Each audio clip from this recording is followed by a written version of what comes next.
Meus irmãos, na antiguidade, antes do cristianismo, existiam várias visões sobre Deus. Os gregos, os romanos, os egípcios acreditavam em vários deuses. Eram religiões chamadas de politeístas.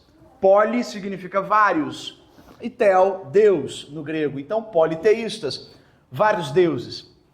Os deuses eram responsáveis pelas forças da natureza.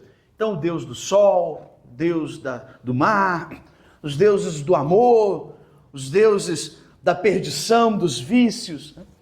Então, enxergava-se em um ser sobrenatural aquilo que nós fazíamos aqui. Era como se acima de nós, cada coisa na natureza tivesse uma divindade dominando. E assim foi por muito tempo, por muitos séculos. E esses deuses tinham figuras humanas. Então, quando os gregos, os egípcios iam representar Deus, eles imaginavam uma figura de uma pessoa, uma figura de um animal. Era uma réplica daquilo que se via aqui. Quando começou o judaísmo, onde Jesus foi criado, os judeus foram os primeiros, dentro das grandes religiões, a abandonar essa visão politeísta e defender a ideia de que Deus era um só, monoteísmo, um só Deus. E esse um só Deus não era físico, mas era um espírito. Ele não era mais uma forma humana, não era mais uma forma animal. Os judeus romperam com isso. E o cristianismo aprofundou essa ideia de que Deus não é uma forma humana. Isso é importante nós termos em mente, porque às vezes a gente imagina Deus como um senhor velho, né? Está lá no teto da Capela Sistina, no Vaticano, inclusive. Michelangelo, quando pinta a criação de Adão, no teto da Capela Sistina, ele representa Deus como um homem velho, forte, mas idoso, que liga o seu dedo com Adão. Aquilo ali é só uma alegoria, é só uma imagem. Mas Deus não é uma figura humana. Deus é espírito. Diz, inclusive, no Evangelho de João, Deus é espírito. Muito bem. O que significa, então, Deus ser um espírito? E aqui a gente vai começar a entender um pouquinho da Santíssima Trindade. Lá na filosofia grega, há um conceito que a Igreja Católica depois dá continuidade, que é o conceito em Aristóteles de substância. O que é substância? É a essência. É aquilo que faz alguma coisa ser o que ela é. Deixa eu te dar exemplos. O que faz uma cadeira ser uma cadeira? Tem ali uma cadeira. O que faz esse objeto ser o que ele é? Uma cadeira, para ser cadeira, tem que ter pernas, tem que ter um assento, tem que ter um encosto. Então, quando eu olho para uma cadeira, a essência dela são as partes que fazem ela ser o que ela é. Se eu tirar o encosto da cadeira, ela deixa de ser cadeira e se torna um banco. Então, as formas podem ser variadas, mas para ser cadeira tem que ter o quê? Tem que ter perna, tem que ter assento, tem que ter encosto. Então, a essência dela não muda. É aquilo que a define como ser. O que faz uma vaca ser uma vaca? A essência desse animal é aquilo que o compõe. O que faz o ser humano ser o ser humano? O ser humano é um ser racional, inteligente, etc. Então, a nossa essência, a nossa substância é o que nos define. É o que faz nós sermos quem somos. E Deus, na doutrina católica, Deus tem uma essência. Qual é a essência de Deus? A perfeição. Em Deus nada falta. Deus é a perfeição, é a plenitude. Então, qual é a essência de Deus? A essência de Deus é a perfeição. Inclusive lá no Antigo Testamento, quando Moisés estava guiando o povo para o Êxodo, Deus se revela a Moisés. Deus diz o que Moisés deveria dizer ao povo. E lá pelas tantas, Moisés pergunta a Deus: Senhor, se me perguntarem qual o seu nome, o que eu devo responder? E Deus diz a Moisés apenas assim: responda, eu sou. Isso para nós parece um pouco vago, porque quando nós dizemos isso, eu sou, nós sempre acrescentamos na sequência algum adjetivo. Por exemplo, eu sou alto, eu sou baixo, eu sou magro, eu sou bom, eu sou ruim. Né? Deus não, Deus apenas diz, eu sou. Por quê? Porque Ele é tudo. Ele é a perfeição.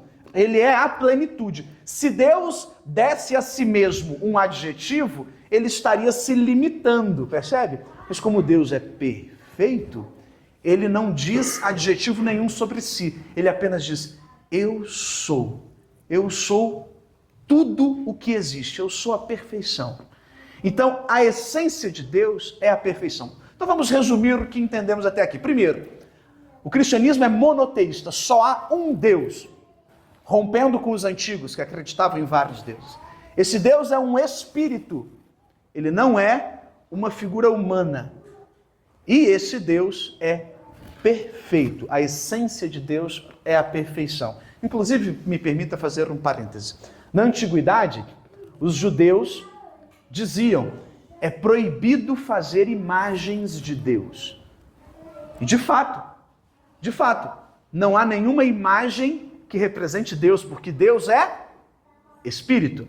Muitas vezes, alguns irmãos de outras denominações pegarão esse trecho para dizer, os católicos não deveriam fazer imagens. Olha aqui, está aqui no Antigo Testamento, não fará esculturas de culto. Sim, não fará esculturas de culto de Deus, porque Deus é Espírito. Agora, sobre outras representações, não há no texto bíblico nenhum impedimento. Tanto é que os próprios judeus faziam imagens de anjos, querubins, etc. Na própria Arca da Aliança, que guardava as tábuas da lei, lá estavam imagens de anjos esculpidos. É só um parêntese. Bom, então, estamos numa religião monoteísta, que considera Deus o Espírito e que tem a essência da perfeição. Muito bem. Deus é assim, o Espírito perfeito. E Jesus? O que é? E aí nós vamos lá no livro de João, capítulo 1, versículo 1. Lá, João diz assim, no princípio era o Verbo, e o Verbo estava com Deus, e o Verbo era Deus. Ele estava no princípio com Deus, e todas as coisas foram feitas por ele, e sem ele nada do que foi feito se fez.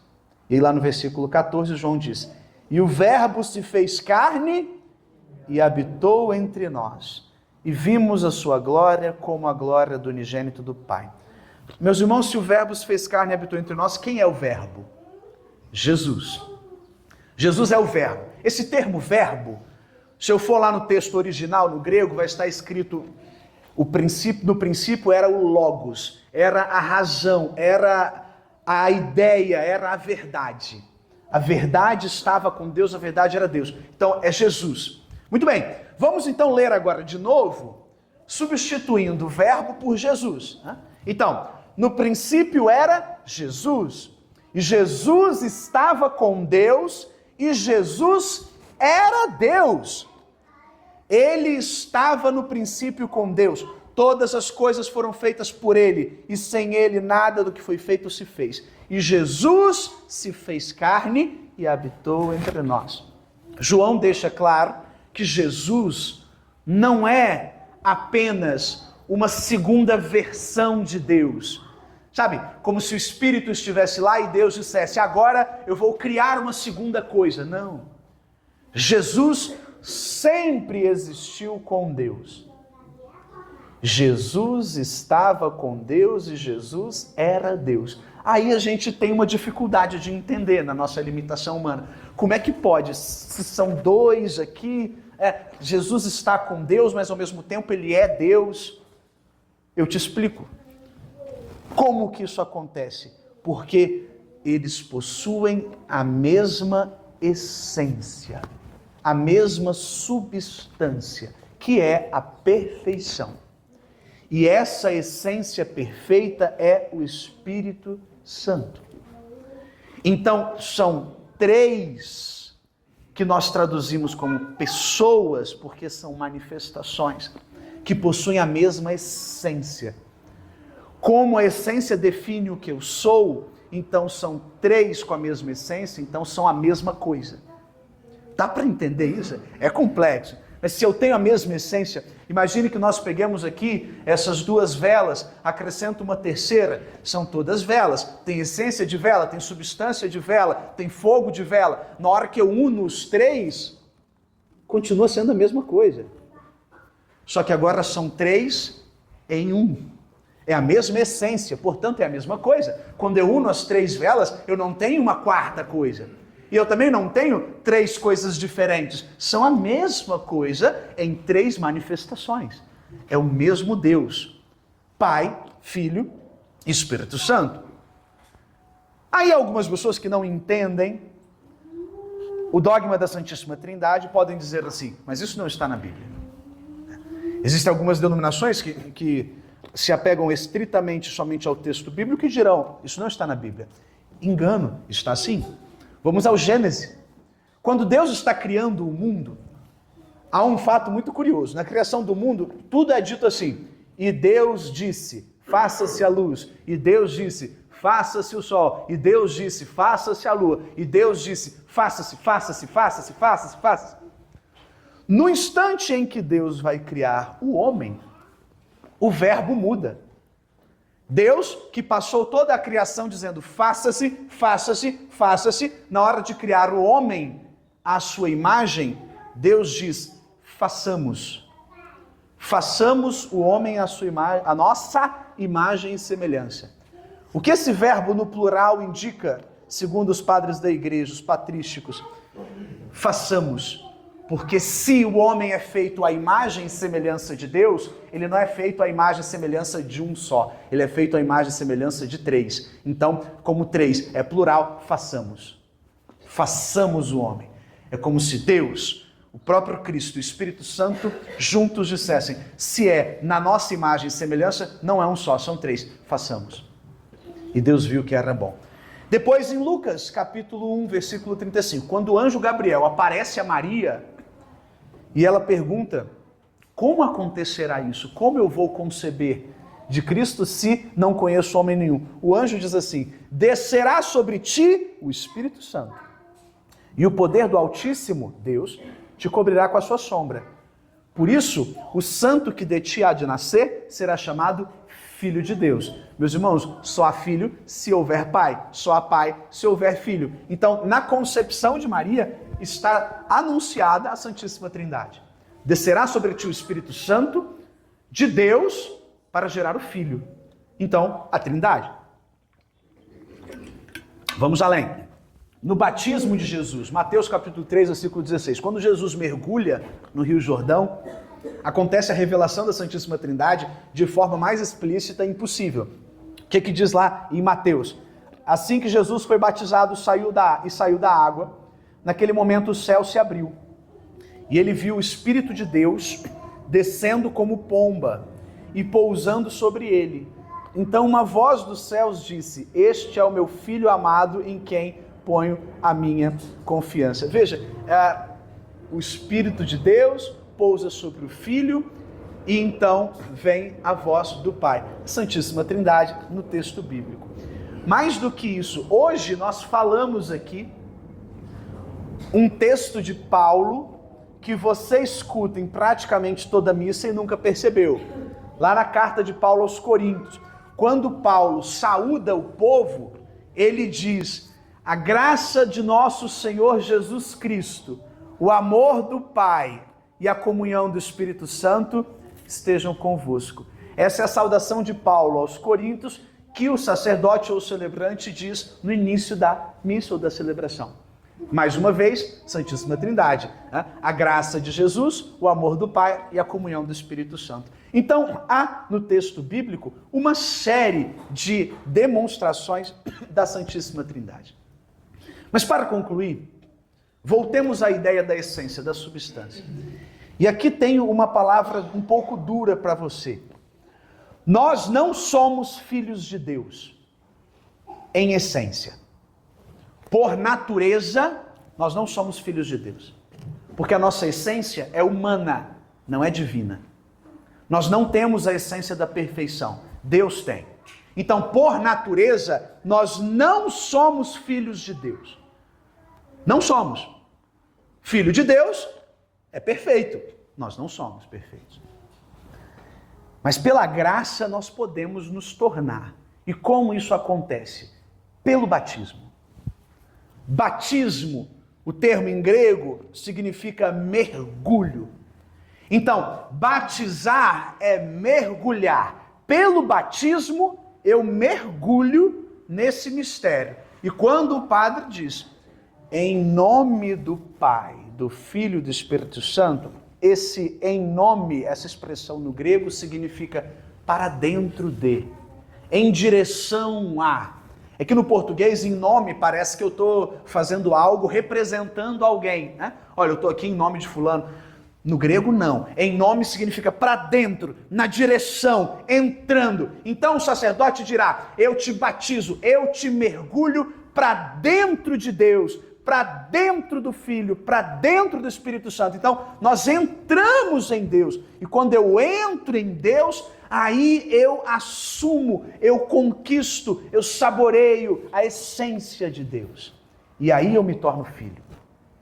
Então nós não somos filhos de Deus por natureza, somos filhos de Deus pela graça. E que graça é essa? A graça do batismo.